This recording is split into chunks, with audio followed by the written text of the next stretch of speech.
young people who had just graduated from college or parents of college or university applicants were telling me how shocked they were by some of the anecdotes and some of the research in Dateonomics showing how prevailing sex ratios on a college campus can have a huge impact on the way kids on campus view dating.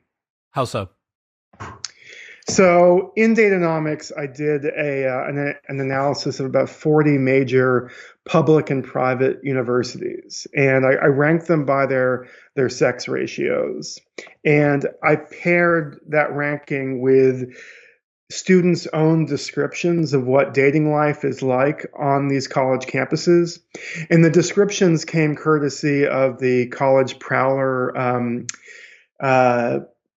college review book. It's basically a book written for applicants. So if you want to know what the engineering program is like at University of Georgia, or what the cafeteria food is like, or in this case, what the dating life is like there, you can read, and it's all written by current or recent students, so you can get a sense of what life is like, on these college campuses. And it was really striking how differently kids talked about dating at various schools depending upon the prevailing sex ratios. And I'll give you some examples here. So Rensselaer Polytechnic Institute, which is kind of a science and engineering school in upstate New York, RPI.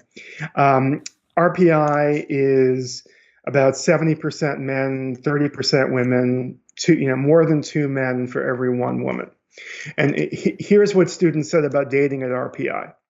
More people are involved in relationships. Girls seem to become stuck up because they're in such a minority that they can afford to be choosy.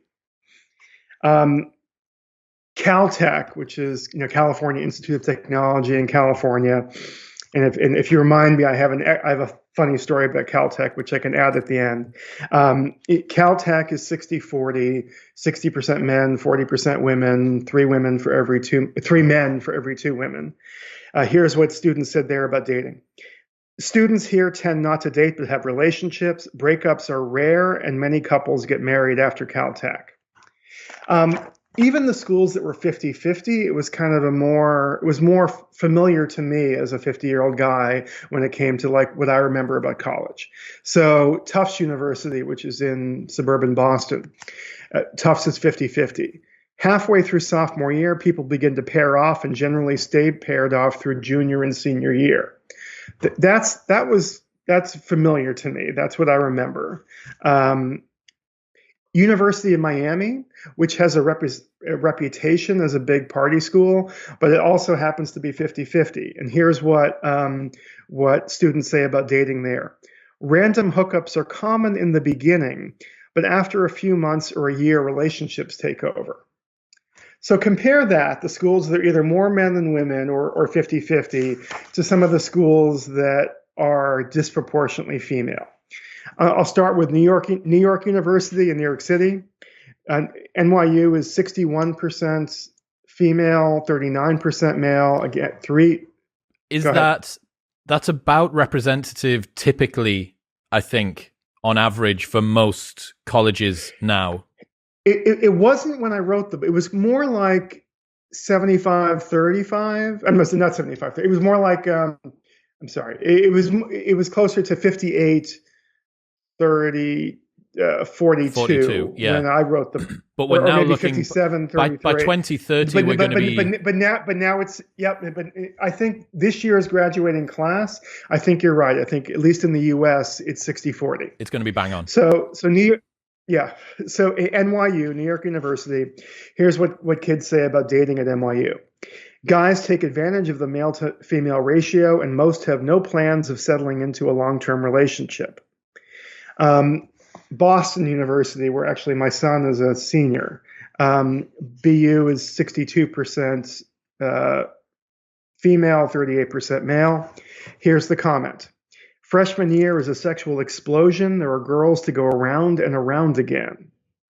And lastly, Sarah Lawrence College, which used to be an all-girls school in suburban New York. It's now co-ed, but it's 75% female, 25% male, 3 women for every 1 man.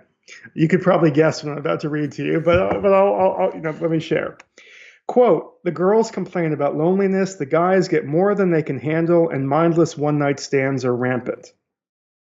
So for me, like doing the college research really kind of showed how these prevailing sex ratios don't just affect the statistical odds of getting into a relationship, but they change culture, they change behavior as well. Yeah, and rolling the clock forward, the people that graduate from those colleges, presuming that men and women drop out at similar rates. I think men might drop out a little bit more than women, actually, but probably not enough to rebalance this sex ratio that we've got. And I think that, yeah, you'd be about right at saying 60-40 women to men, but by 2030, the projection is 2/3 women to 1/3 men at a 4-year US college. So this trend is going to continue to get more and more pronounced.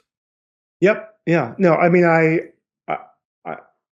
as I said, with my first book, part of my purpose in writing it was reversing that trend and trying to figure out how we get more men to attend university or college.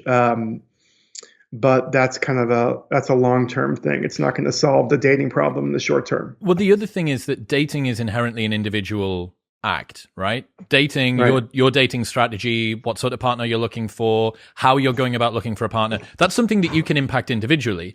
What you're trying to do, or what you would be trying to do there by continuing to improve men's desire to go to college, that's systemic, right? That's a big, broad social change that you're trying to get to do. Yes, it happens individually, one by one, but I feel like trying to impact individuals' dating strategies is a simpler problem than trying to improve an entire sex's view of how to go to college. No, you're right. But I guess from my point of view, the boy problem in education isn't just a dating problem. Oh yeah, men don't just go to college to get laid. Yeah. Although your son did choose one of the colleges that's got a high female ratio. So my son is actually gay, so he gets. Oh God, he's ruined it. I know. Why didn't he go to the one with the technology college with 75% men? Because I believe it or not, prevailing sex ratios have no impact on same-sex dating because you can always divide by 2. The rules are just thrown out of the window. But I will say my son Alex he has lots of wonderful female friends, but yeah, he gets no benefit from the oversupply of fabulous women at BU.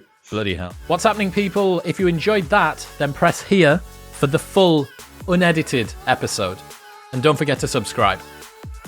Peace.